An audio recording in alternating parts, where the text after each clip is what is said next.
Welcome back, everyone, to the Baseball Plays YouTube channel. Today is Friday. It is March 14th. I'm back breaking down some plays for the NBA on a Friday night. Before that, let's talk about the plays for Thursday.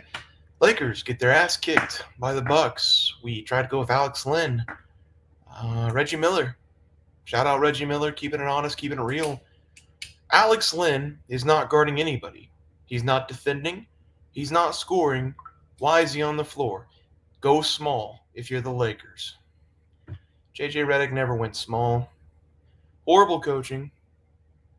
I mean, you had to try to match up with Giannis, but Brook Lopez was killing Alex Lynn, not even Giannis. Miserable.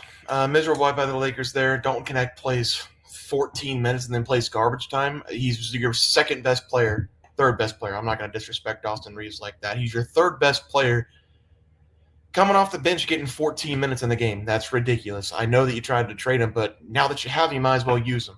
Like, he's your second, third best player behind Austin Reeves right now. Disgusting. Luka puts up 40. It doesn't matter. They lose by 20. Fontecchio, Simone, over to 3. Hit it immediately. Came in with 3 or 4 minutes in the first quarter left. Hit a 3 in the first minute and a half he was in. So that one did cash. Was minus 150, which I usually don't like to take, but it was the only thing offered. So I took minus 150 there. Warriors have not played yet. Grabbed a minus 6.5 going up against the Kings. They closed minus 8. So we'll see what happens there.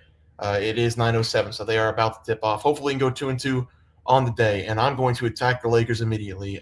We saw them against the Bucks. I watched most of the game. They can't guard the paint whatsoever. Even if Alex Lynn's in there, he is worthless. He's not scoring. He's not defending. Quoting Reggie Miller, I'm not saying anything horrible about Alex Lynn. He's in the NBA. I'm sure he's a good basketball player. You have to be top 1% to be in the NBA. I'm not calling Alex Lynn trashy. He just didn't play well tonight.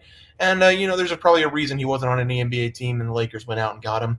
We're taking the Nuggets here against the spread. Doesn't matter what it comes out at. They're going to win this game by 20-plus points.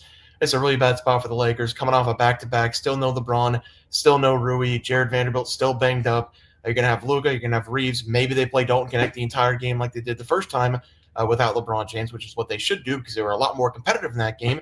But I think they will go big again because down low, the Nuggets are big. Aaron Gordon, Nikola Jokic, Michael Porter Jr. on the wing. This is a big team, and the Nuggets are the number one offense. Actually, I shouldn't say that. They are the third best offense scoring, but they are the number one offense, best shooting, and best in assists this season on the offensive side. So give me the Nuggets here against the spread as the play. Second play tonight, a huge, huge, huge number, 246.5. And when I'm challenged, I take the challenge. I always do with the book. Over 246.5, 129, 126 final score for the Cavaliers going up against Memphis. These teams have played already this season. Was a pretty high-scoring game in that the last matchup they played in, 129 to 123 in favor of the Cavaliers, winning that game at home for the Cavaliers. This one's going to be on the road. I think we're going to see something very similar. JJJ had 20-plus points. John Morant had 20-plus points. Desmond Bain didn't have a very good day for the Memphis Grizzlies, but for Cleveland, Donovan Mitchell, big game. Evan Mobley, big game. Jared Allen, double-double. There's just going to be a lot of scoring, a lot of running up and down the court. Both these teams can't put up a bunch of points. Both these teams are in the top 5 this season in offense, and the Memphis Grizzlies are about bottom 10 in defensive efficiency this season. So the Cavaliers have a top 10 defense, now a top 10 offense. These two teams are going to score a bunch of points. I don't think anybody's going to be able to stop anybody. I'm going to take the over 246.5 as the second game pick of the day. Let's go to the player props for tomorrow. We're going to pick on a couple guys that we haven't really talked about for the majority of the season, but De'Aaron Fox is going to be out with a injury. I believe it's either his thumb or his pinky or his index finger. Something's wrong with the artery in there. He's going to get season-ending surgery. The Spurs are trying to tank anyway with the news of Wemby a couple weeks ago with his shoulder and blood clotting. So they're not looking to win games right now, but I do think Devin Vassell will have a big game going up against the Hornets. They've had to look to him and Harrison Barnes to do the bulk of the scoring because De'Aaron Fox hasn't been playing great. Fox had that 30-plus point game the last time out, but his shooting percentage was really, really down over the last couple games, and these two guys have had to step it up. Devin and Harrison Barnes. We're going with Devin, though, over total points. I think it's going to be 17.5. It might even be higher because he's going to be one of the only scoring options out there for the Spurs. But he's coming off a 16-point game, shot 14 times going up against the Mavericks. But I'm seeing 20-plus shots in 2 of the last 5 games that he's been in. If we're getting 20-plus shots with a projected player prop under 20 points, I'm going to take it every single time. It's the LaMelo Ball effect. LaMelo Ball shoots 35 times. His player prop comes out at 30 points. You're shooting more times and your player prop comes out at, I'm going to take it every single time. Devin Vassell over the total points going up against the Hornets as the first player prop of the day. Second player prop, Quentin Grimes. I don't know what the 76ers are trying to do, but he should play the entire game. Tyrese Maxey's, he's been banged up with that hand injury, finger injury. It's really affecting his shot. Only time Tyrese Maxey scores at the rim. He's been horrible from three. They're sitting him down for the last couple of weeks, which is good. I think he needs to get healthier because the 76ers are a disaster anyway. Joel Embiid's out for the season, and then Paul George is 50-50 if he plays every other game. So this team is a disaster right now. Quentin Grimes is the only bright spot, and they actually did bring up a lot of younger guys to play in that game against the Raptors the last time out. They still lost the game, but the player prop for Quentin Grimes came out at 18.5. I had 19.5 at plus 105.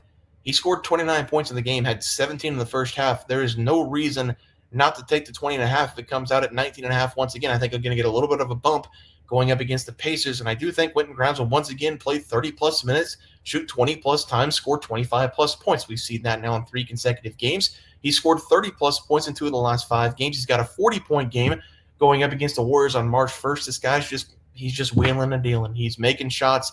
He's not playing very good defense, and he's turning the ball over a lot over the last couple of games, but he's making shots, and he's making a lot of shots at the rim. There was a stretch where Quentin Grimes had 4 consecutive cutting layups finishing on the Raptors, and the Indiana Pacers are one of the worst teams in the NBA defending the paint. They're pretty good on the outside, but they're very bad on the inside. I'm going to take Quentin Grimes here to attack the rim, get to the free throw line, score a bunch of points over the 20.5 as to play. Let's go to the NBA recap graphic.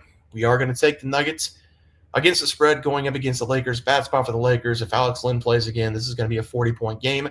Over 246.5 between the Cavs and Memphis Grizzlies. That's a challenge me line. I will get challenged, and I will take it. Over 246.5. Devin Vassell over his total points going up against the Hornets, and then Quentin Grimes over his total points going up against the Pacers as the final play of the day. Guys, it's going to do it for the NBA picks and props for Friday, March 14th slated games. If you guys enjoyed the content, please drop a like this video and subscribe to the channel below. See you guys next video, and thanks for watching.